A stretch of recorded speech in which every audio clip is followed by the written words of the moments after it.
everyone. Welcome to Finding Joy in the Mundane. I'm your host, Aya Nichols, and I have my friend Lauren here back to discuss the rest of the trauma series. And, you know, I just love her, so she'll be on here. I love you. I love you. So, well, first of all, thanks for having me on again. Anytime.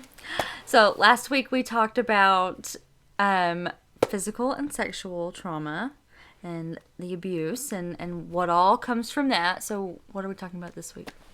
This week I wanted to talk more about verbal and emotional trauma. Because I think that physical and sexual lead to emotional trauma. And I wanted to talk about verbal because it doesn't necessarily have to be a physical interaction. And it could really be just like things that you hear or they tell you. So I did want to just touch on that. Yeah, I think that's important. I mean, like we were talking about before we started, I mean, I read this thing where somebody who's in a car accident, very traumatic event, right? Physically traumatic. You get, bruises all over your stomach, and you get one of the scans, and you can see all the trauma internally, right? Well, my degree's in social work, and so, like, we learned about trauma. We learned about verbal abuse and people who live in long-term that fight or flight response mode and how their insides will look like they've been in a car accident. Yeah. But externally there are no bruises. There are no, but internally it looks the exact same. Exactly, yeah. Mm-hmm. And I think that's what confuses a lot of people because it's like, well, I guess it wouldn't have hurt that bad. It's just words. Sticks and stones may hurt me, but words will never break me. So what is that? Sticks and stones may break my bones, but words would never hurt me? Yeah, it's a lie. It's a lie. That's the biggest lie I ever heard. Yeah. You know what? I would rather be hit with sticks and stones. Well, I don't know if I'd go that far, but I'm telling you, from a person that's experienced physical trauma, like 100%, I would go through that again if I were to have avoided the verbal and emotional. Mm-hmm. Because the verbal and emotional goes even deeper into who you are. And like those voices stay with you. They don't just go away. No, it becomes the voices in your head. Mm-hmm. Those become your critics.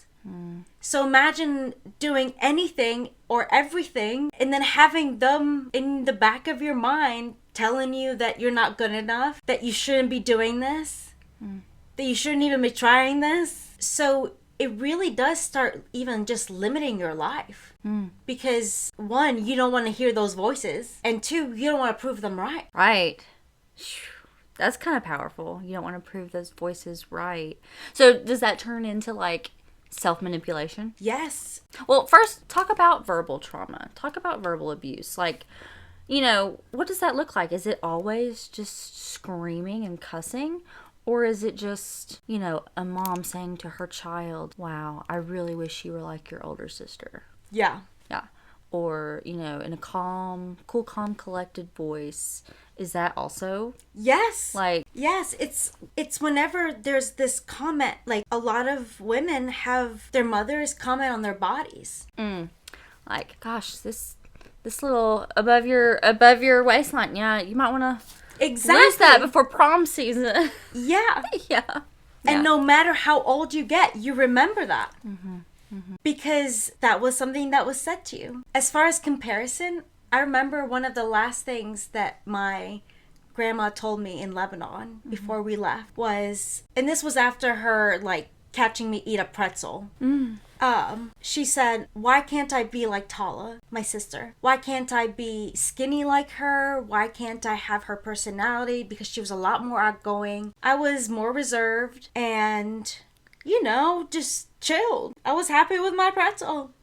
Your pretzel. Yes, girl, me too. And she thought that was something that was bad, and she made sure that I knew that. Until this day.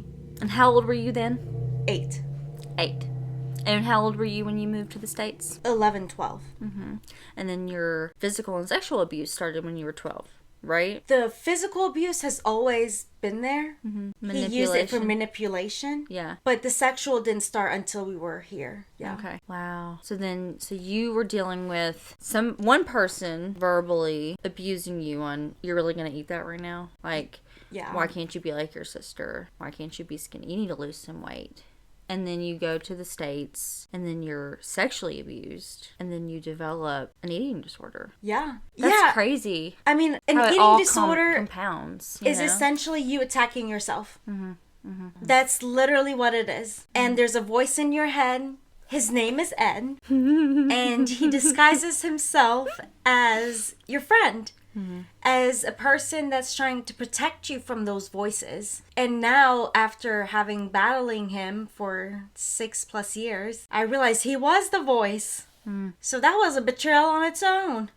But coming to that point, it took so much. And I would argue with my dietitian and my therapist while I was impatient about why I needed Ed in order to feel safe in this world, in order to feel safe in my body. And now reading back on it, I realize how engrossed I was in him, in the lies that he offered. And because he fed off of everything that I've been through. Yeah. And everything that everyone else has ever said to me.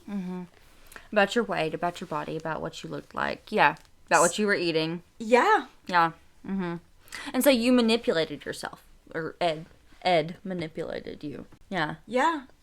I mean, it was like Ed and OCD combined. Because I got really obsessed with the number on the scale, how many miles I would run in a day, how many calories I would eat in a day. And if it were to go above it, then I would feel like a failure every single time.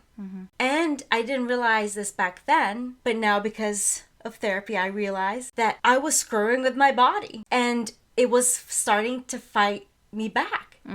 Because I came to a weight where it was dangerous and it was trying to keep my organs alive. So having that, it felt like I was against myself. Yet you became your own worst enemy. I became my own worst enemy. No longer was it the abusers in this abuse and this trauma that you were experiencing. You were the one inflicting the trauma at this point.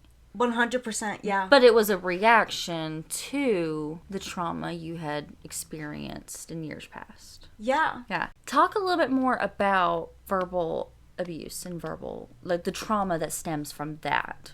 Yeah. What other kinds of abuse other than just, is there, we've talked about manipulation and gaslighting, what else is there? What else? Well, with verbal abuse, it's really hard because we don't necessarily feel the effect when it's happening. Sometimes we do, but imagine if you're just witnessing verbal abuse, like within domestic violence or something, or just how your father talks to your mother, and it's in this very aggressive way.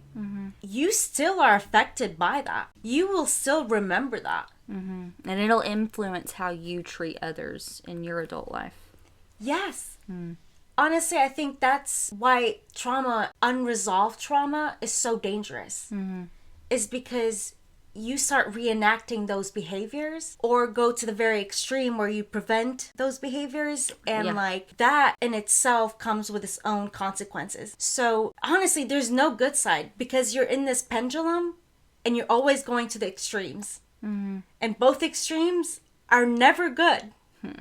No matter what, you can have the best intentions, yet it will go too far because you are trying to make up for the trauma that you went through. And that's why I'm a huge advocate for people to deal with their trauma, no matter how long it takes. It took me 3 years of doing EMDR, just staying on disability. And you all moved away from here too. I mean, just so that you could go into therapy because, you knew that you needed it and Sam supported you in that. Yeah. That's important to have to have a supporting person, around you, whether it be a spouse or whether it be a best friend or whether it be a parent or whoever, somebody, to be your support system. Yeah. Because I feel like dealing with it on your own is too heavy. And that's what breaks a lot of people. They try to just deal with it on their own. Yeah. Honestly, that's why I love my job now as a peer support. Because I get to be that person that Sam was for me. That, like, rock. And honestly, they don't necessarily need you to be that for long periods of time. But especially when they're reprocessing their trauma, they're going to need someone to help reground them and bring them back to this life. Someone who wasn't involved with it Yes. to begin with. Yes. And I think that's important because, like, Sam wasn't involved with your trauma to begin with. And so he could be, you know, just solely on your side. Whereas if it was your sisters, if it was, you know, nothing against Tala and Sarah, I love them. But, like, if it was your sisters, if it was your adopted parents, anybody, really, they couldn't have been that person for you. They have their own biases. Yeah, because they lived through it, a lot of it with you. Yes. And saw some of the hardcore consequences. And they saw the action. Yeah. So that's important to note that, you know, you can't always, some people are enablers, and, you know, especially if there's somebody that you're close with and they might be that person that's telling you, stay in that relationship. Oh, you know, stay with that boy. He's good for you, you know, when he's the one that's telling you you're such a horrible person. And that's awesome that you get to be that person for somebody. Yeah. Yeah, that's awesome. I do really love it. Because, like, as much as the people in our lives, like, want to help, they're just sometimes not the best people. Right. They have the best of intentions, usually. Of course, yeah. Usually, yeah. But it just, they're too close to the situation. Too close, yeah. And I can come in with a unbiased, I can be completely on their side. But you can also be objective to their recovery. Yeah. And kind of keep that on the forefront. Yes. Yeah. Rather than keeping them comfortable, which I think is sometimes what loved ones do, is they try to not make it, you know, uncomfortable for somebody. Yeah. And sometimes, especially for healing, you gotta be uncomfortable. Yeah. Yeah. I mean, think about, like, an infected wound. When you put medicine on it for the first time, it's gonna sting. It's gonna sting. But you do it because you know that ultimately that's what's gonna help it heal. So, yeah, I think with verbal and emotional trauma, it gets a little bit harder because you don't necessarily have to experience it on your own, as in, like, personally. You can be a witness to it, and that affects you as well. And that has lasting side effects. So I think being exposed to certain things may seem like okay, or it may seem like it wasn't that big of a deal, like it didn't happen to me.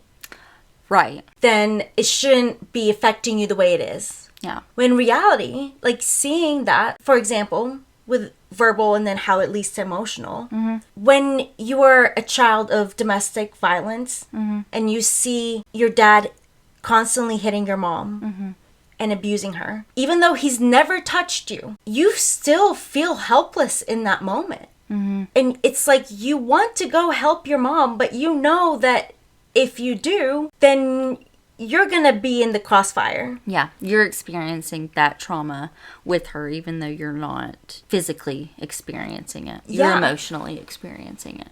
And then long term, it could affect the way you see people, the way you see relationships. Because then all of a sudden you want to be the rescuer.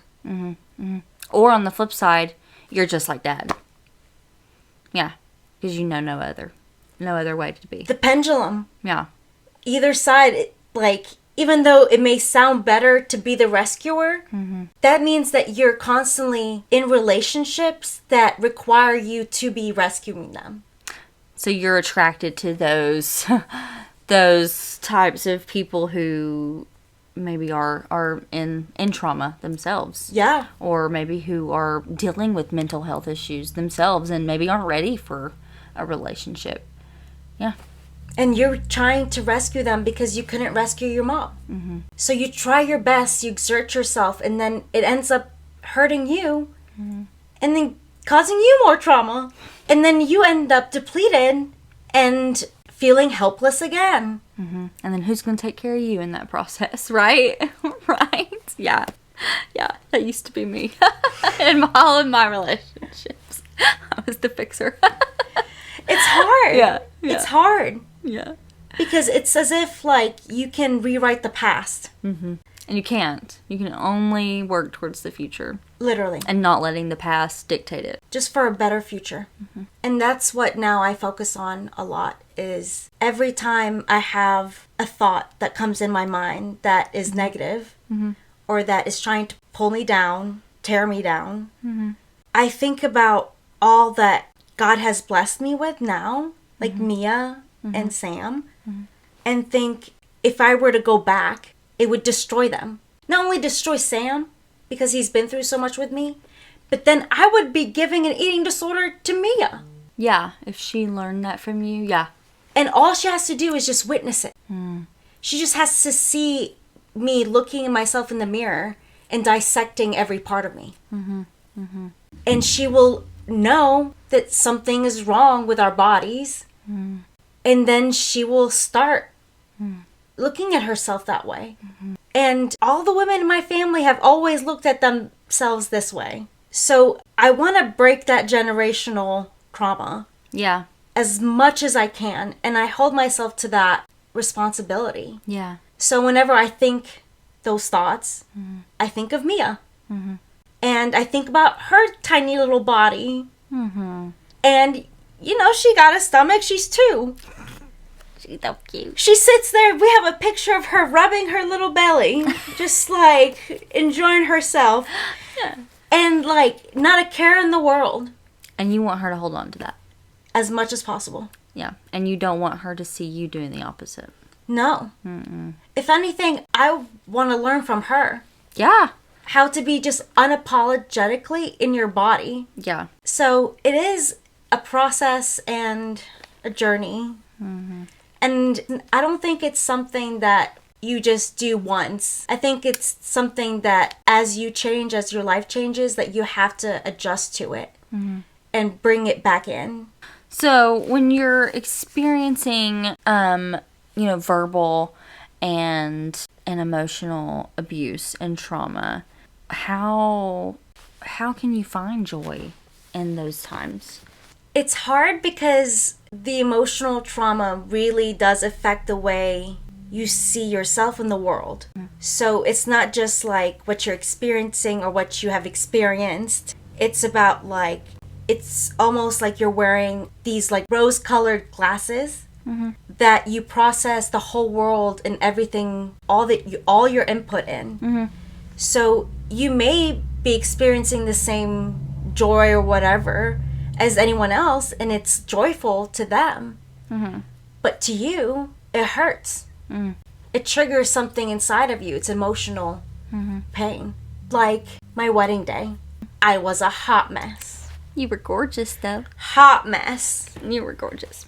And because of that, I was experiencing different emotions all at the same time. Mm-hmm. And I didn't know how to process that back then. It was before my healing journey. So I had all these different conflicting feelings. Mm-hmm. Like, I was so happy to be getting married and having my parents there and having my sisters. Mm-hmm. But at the same time, missing my biological dad and wishing he was there. Mm-hmm.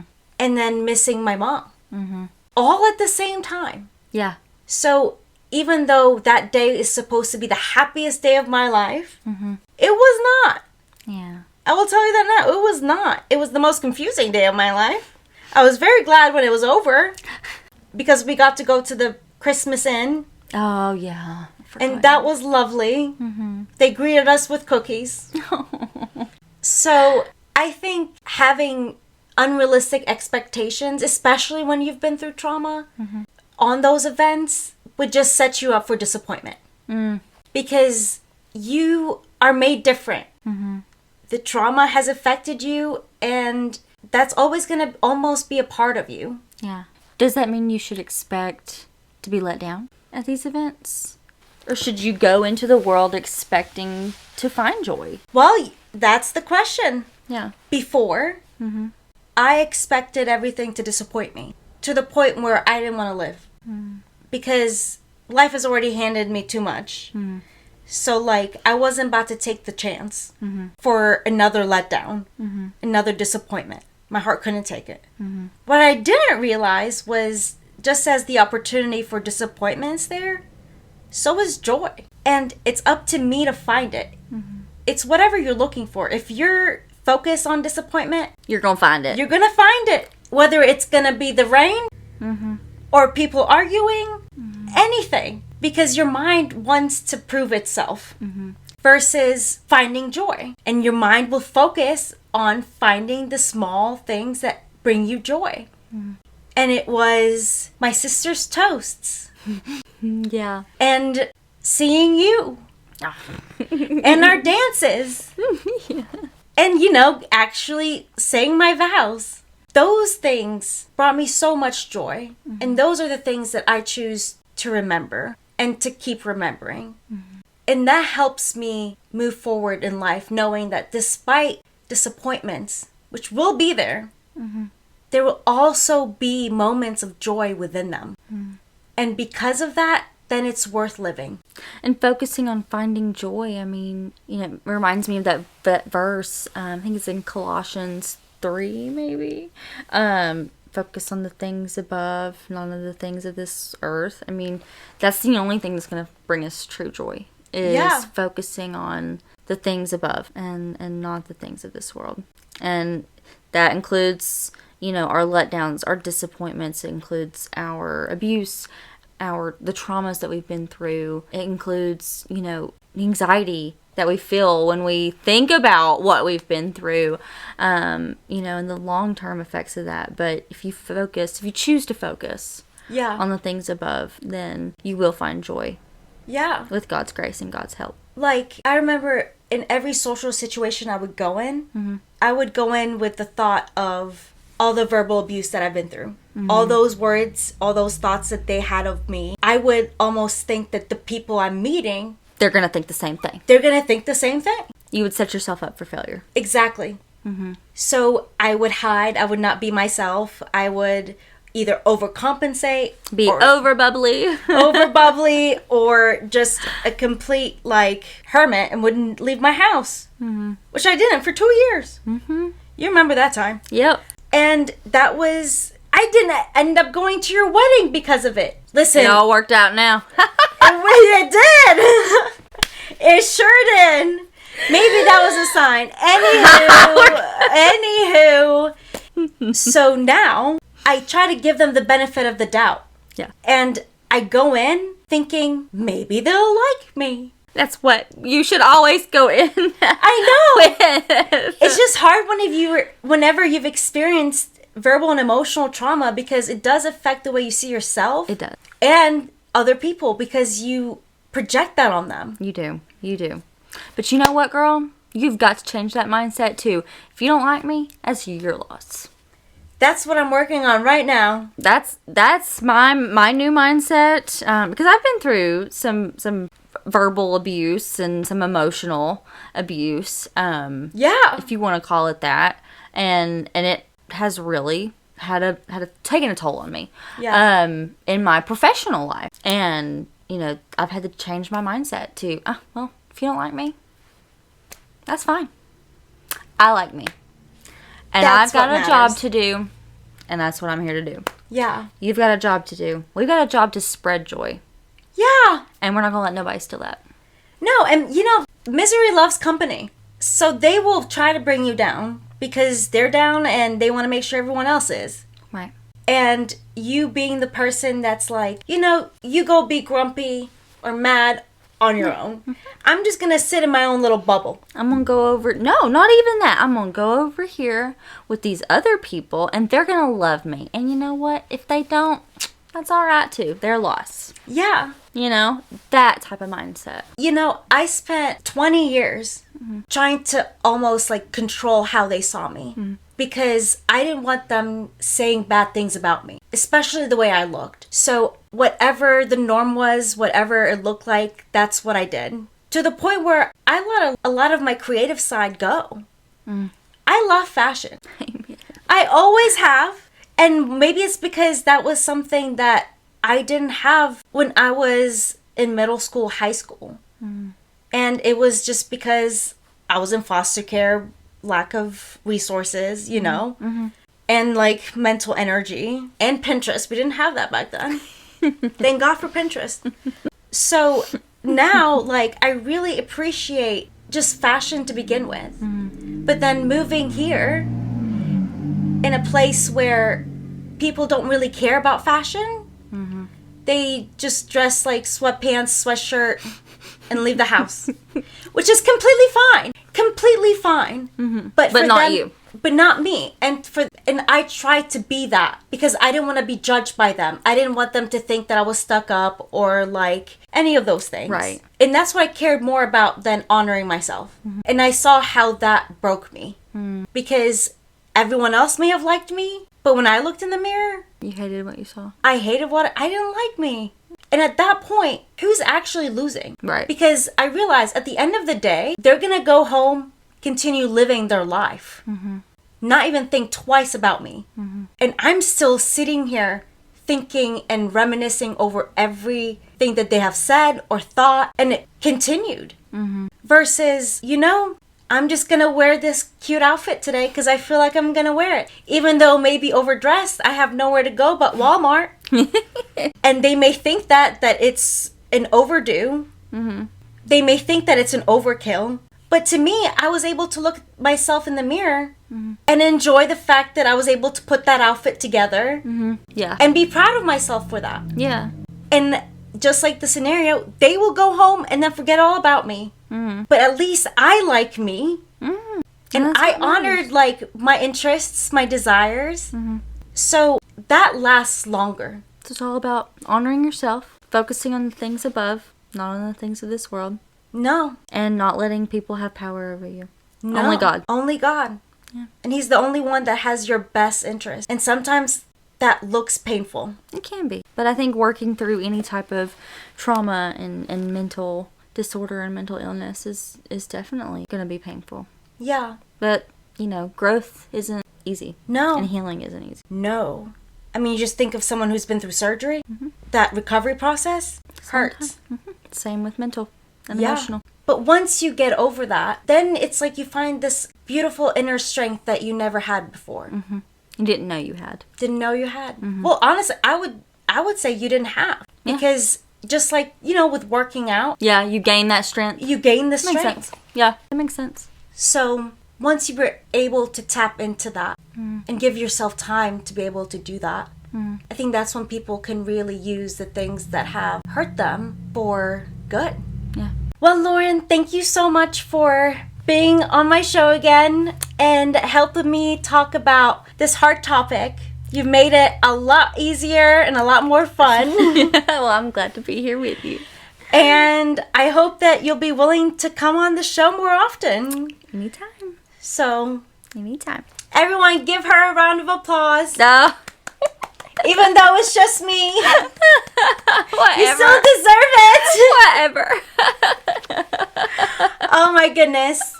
Okay, guys, next week we're going to be talking about boundaries and the importance of having them and how that can actually really change your life. So, can't wait to see you. And till next time.